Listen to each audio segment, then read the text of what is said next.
नमस्कार, मेरा नाम है शुभम और आज हम बात करें एक महत्वपूर्ण टॉपिक पर जो कि जुड़ा है जियोपॉलिटिकल इशू से, जो जुड़ा है भारत और बांग्लादेश से। जब बांग्लादेश का नाम आता है वहां हमारा दिमाग एकदम से सतर्क हो जाता है कि बांग्लादेश में फिलहाल में और वर्तमान में चल क्या रहा है। माइनॉरिटीज के खिलाफ, हिंदुओं के खिलाफ, महिलाओं के खिलाफ यहां पर अपराध दर्ज हो रहे हैं।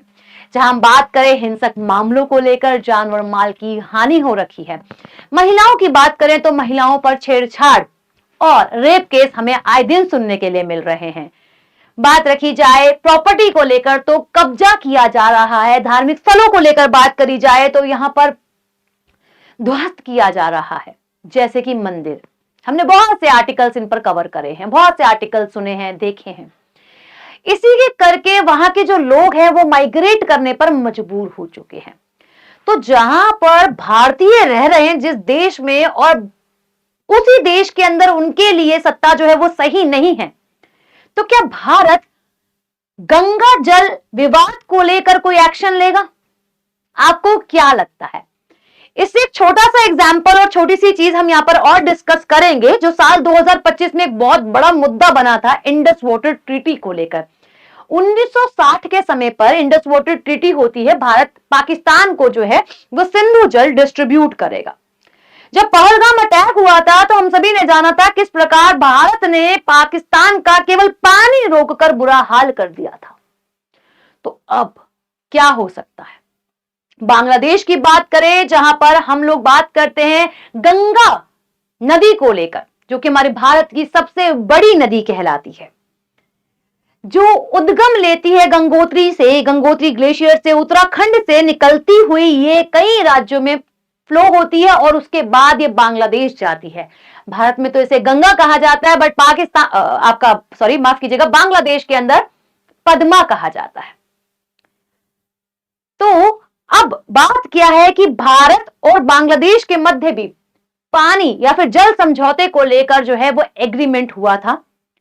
एक ट्रीटी हुई थी जो कि आप लोगों की गंगा वाटर ट्रीटी भी कहलाती है 1996 के अंदर।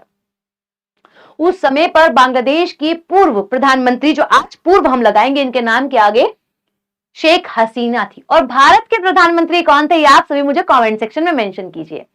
अच्छा, अब बात यह है कि जो पानी भारत के रास्ते बांग्लादेश पहुंच रहा है, उस पानी से कई कार्य हो रहे हैं, जैसे कि व्यापार का एक साधन तो है ही है। ड्रिंकिंग वाटर, सिंचाई एक महत्वपूर्ण कारक है, जो बांग्लादेश हमारे देश पर पूरी तरीके से डिपेंड है गंगा वाटर को लेकर। अगर भारत इसको रोक दे तो आपको क्या लगता है यहां पर बांग्लादेश के अंदर क्या हाल होंगे? जैसे पाकिस्तान का हाल हुआ था वैसे ही क्या बांग्लादेश का भी हाल होगा?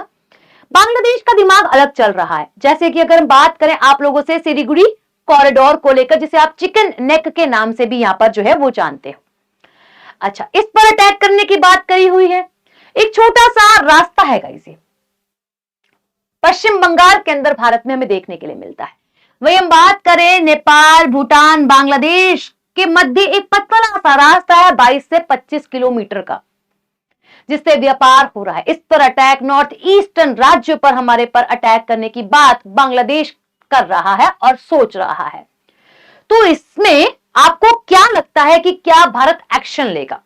देखिए, अगर हम बात करते हैं आज से 30 साल पहले एक संधि हुई थी, जैसे कि भी मैंने आपको बताया भी सही, 30 साल पहले संधि हुई थी जो कि अब खत्म होने वाली है इस साल 2026 के दिसंबर में।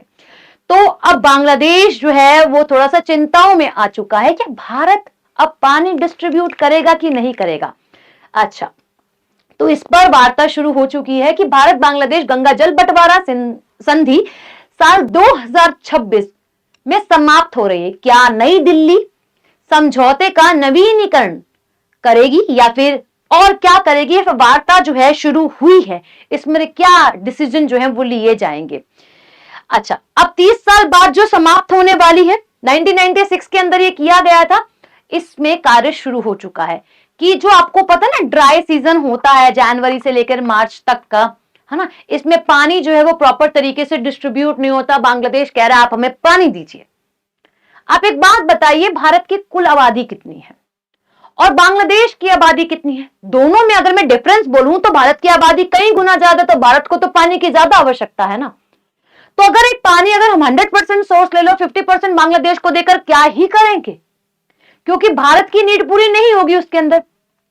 तो ऐसे बहुत से कारण हैं, जैसे कि वर्षा का होना, जैसे कि क्लाइमेट चेंज होना, जैसे कि आप लोगों का स्टोर कितना भारत अपने अंदर यानी कि देश के अंदर पानी को कर रहा है, ये बहुत से कारक हैं, जिसमें से आबादी भी एक बहुत बड़ा कारक है। तो अब क्या होता है कि जो आप लोगों के बांग्लादेश के अधिकारी हैं वो आते हैं भारत और इस पर बात करते हैं, और इसके अंदर एक डिसीजन लिया जाता है कब, दोनों नदियों यानी कि दो नदी नहीं, अलग अलग नाम से जानी जा रही है, गंगा भारत में और पद्मा बांग्लादेश के अंदर, इसका जल स्तर मापने की प्रक्रिया को शुरू कर दिया और हर 10 दिन के अंदर यहां पर जो पानी है वो मेजर किया जाएगा।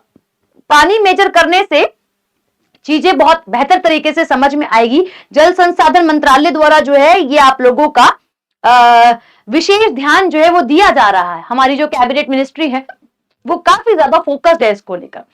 अच्छा, जब हम बात करते हैं भारत को लेकर, तो भारत अपने पड़ोसी देशों के साथ वाटर डिस्ट्रीब्यूशन को लेकर काफी ज्यादा चर्चाओं में बना रहता है। जैसे कि अभी हमने बात करी किसको लेकर, इंडस वाटर ट्रीटी को लेकर, जो कि 1960 में हुई थी। भारत ने नेपाल के साथ भी 3 नदियों को लेकर जो है वो अपनी ट्रीटी कर रखी है भाई, ठीक है जी।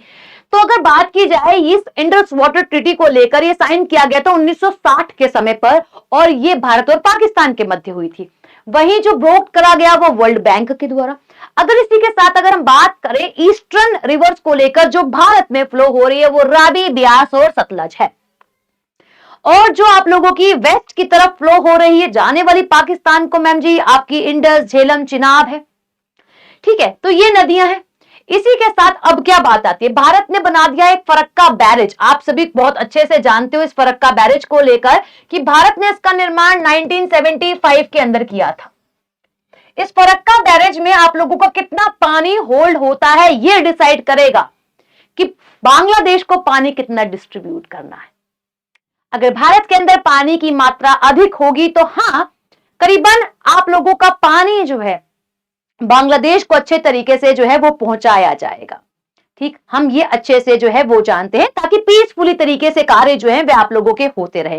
ट्रीटी एक्सपायर होने से पहले ट्रीटी करी जाएगी। अब यहाँ पे दो कारण है कि कोलकाता पोर्ट है उसको बचाना है, क्योंकि आप सभी को पता है मिट्टी का जमाव नदी के मध्य हो जाता है, तो फिर आप लोगों का जो पोर्ट वगैरह है उसमें आवागम यानी कि जो शिप वगैरह जा रही है उसमें आती है दिक्कत। तो नदी कोलकाता पोर्ट को बचाना है। दूसरा, हुगली नदी में आप लोगों का पानी को क्या करना है, डिस्ट्रीब्यूट यानी कि छोड़ना है। और तीसरा कारण ये भी है कि पद्मा यानी कि बांग्लादेश के अंदर भी पानी को डिस्ट्रीब्यूट जो है वह करना है। तो ये बहुत से कारण है जो कि भारत अब इस पर सोच विचार कर रहा है। ये आप लोगों को एक सैटेलाइट व्यू दिखाई दे रहा है कि फरक्का बैरेज जो है वो आप लोगों का वेस्ट बंगाल के अंदर 1975 के अंदर इसको बिल्ड जो है वह किया गया था भाई, ठीक है। और ये आप लोगों की जो गंगा रिवर है वो उत्तराखंड से निकलती हुई बहुत से राज्य जैसे कि उत्तर प्रदेश, झारखंड, आप लोगों का बिहार, पश्चिम बंगाल से होती हुई बांग्लादेश की तरफ जो है वह जाती है। ये हम सभी अच्छे से समझते हैं। ये एक और रिवर सिस्टम आप लोगों को बहुत अच्छे से बताया कि जैसे ही बांग्लादेश में ये एंटर करती है, पद्मा के नाम से जानी जाती है। हुगली नदी यहीं पर है पश्चिम बंगाल के अंदर, इसमें पानी को डिस्ट्रीब्यूट करना है। गंगा जो है वो आप लोगों की पटना से होते हुए फरक्का बैरेज आप लोगों को यहाँ पे दिखाई दे रहा है उससे पहले, ठीक है। यानी कि तो वेस्ट बंगाल के अंदर ही है। वाराणसी, उत्तर प्रदेश, इलाहाबाद, ये आप लोगों की कानपुर, यमुना इसकी सहायक नदी है। तो ये अपना अच्छा सा एक रिवर सिस्टम जो है वो बना रही है। रिवर गंगा आप लोगों को पता ही है। तो जैसे कि आप यहां पर कह रहे हो इसको गंगा, तो यहां पर कह रहे हो इसको पद्मा, ठीक है। अच्छा, अब ये चार्ट क्या बता रहा है, ये चार्ट एक चीज बता रहा है जो कि महत्वपूर्ण है। ये चार्ट बताता है आप लोगों को कि भारत में आप लोगों का मॉनसून के समय पर या फिर क्लाइमेट चेंज के समय पर या फिर जो बहुत से बदलाव हमें देखने के लिए मिलते हैं, जलवायु परिवर्तन देखने के लिए मिलते हैं, उस कारण पानी कितना भारत में होल्ड होगा और कितना डिस्ट्रीब्यूट होगा, भारत कितना पानी जो है वो डिस्ट्रीब्यूट करेगा बांग्लादेश को। अच्छा, ये बोलता है कि अगर हमारा पानी, क्या कह सकते हैं, अगर हमारा पानी कितना 70,000 क्यूसेक से लेकर यानी कि उससे लेस होगा तो भारत 50% शेयर करेगा और 50% बांग्लादेश को देगा। एक्चुअल में ये डेटा में थोड़ा सा क्या है, अगर हम बात करें तो बदलाव है ना। और अगर हम बात करें 70,000 से लेकर 75,000 तक का आप लोगों का पानी अगर भारत होल्ड करता है तो बैलेंस फ्लो होगा, और हर हाल में बांग्लादेश को क्या है 35,000 क्यूसेक पानी जो है वो डिस्ट्रीब्यूट कर दिया जाएगा। और अगर इससे ऊपर होगा तो भारत 40 रखेगा और वहां पर बैलेंस जो है बांग्लादेश के अंदर फ्लो करवाएगा। यानी कि ये एक नियंत्रण प्रक्रिया है जो कि भारत फ्लो बेसिकली भारत क्या करेगा, ऑवे करेगा, भारत जो है वो आप लोगों का फॉलो करेगा अबाउट फरक्का बैरेज की कितना पानी होल्ड होता है और कितना डिस्ट्रीब्यूट होता है इसको लेकर। ठीक है जी।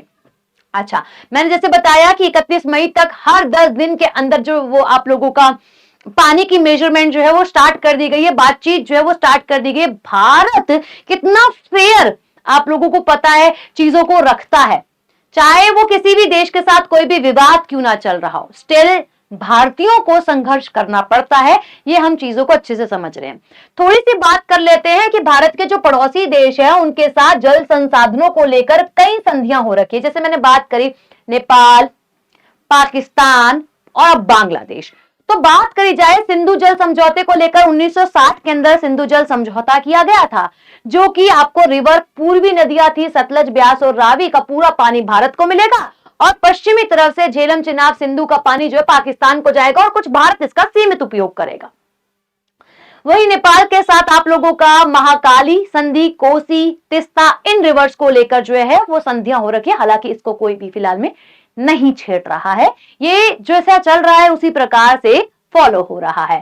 ठीक है। अच्छा, यहां बात करते हैं बांग्लादेश के साथ। बांग्लादेश में आप लोगों का 1996 में फरक्का पर 1 जनवरी से 31 मई तक जल जो है आप लोगों का मेजरमेंट जो है वे होगा। इसी के साथ आप लोगों का फिलहाल में नई जल संधि का कोई प्रस्ताव अभी लंबित नहीं करा गया है। यह जानकारी जो है हमारी जल शक्ति मंत्रालय द्वारा जो है वो दी गई है।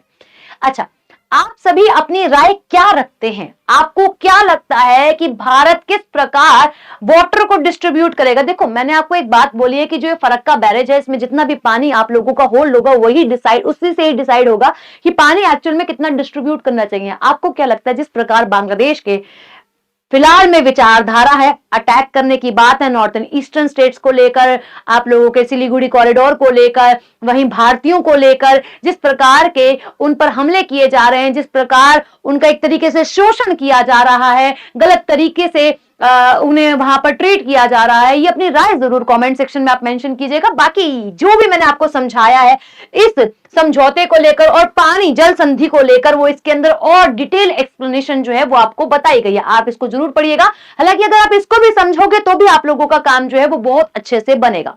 ठीक है। अभी के लिए मैं आपको एक छोटा सा होमवर्क क्वेश्चन देती हूँ। क्लास की वीडियो के बीच में भी मैंने आपको दिया था। फिलहाल में आईपीएल को भी बैन कर दिया है बांग्लादेश ने। कौन से ऐसे खिलाड़ी हैं जो आप लोगों की कोलकाता नाइट राइडर्स के अंदर थे और उन्हें बाहर किया गया, जिसके बाद बैन कर दिया आईपीएल बांग्लादेश के अंदर? उस खिलाड़ी का नाम आप सभी मुझे कमेंट सेक्शन में जरूर बताइएगा। अभी के लिए धन्यवाद, मिलती हूं एक और नई वीडियो में।